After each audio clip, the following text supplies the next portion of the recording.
avocado ko guys. Ayan o, tinanim ko sa malaking timba para siyempre hanggang ganyan lang yan. Ipapruning ko na to pagkatapos sa taas. Siyempre gaganyan lang yung branches niya. Bubunga na to ng hash na avocado. Wow! Ano doon o? Tapos meron pa doon ko na. Ito na siya. Sige, pakita mo yung malaki. Ayan. Ito guys, yung snake patula. Napaka-unique ang haba nito guys. Ang ganda. Saka ko na ito kukunin.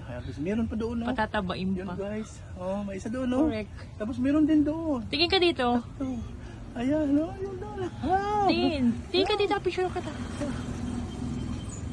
Okay na. Oh, ang daming bunga ng papayas. Papaya ni Tarzan guys. Nandito siya ngayon. Ang dami-dami. Ito po yung Zamboanga Red. Wow, hintayin natin lang mga ilang araw pa ito. Mahilong na to guys. Ayan o, dami. Yan ang puno niya. Tama lang talaga guys. Kaya hintay-hintay pa tayo ng ilang araw. Mahihilong na to. Zamboanga Red.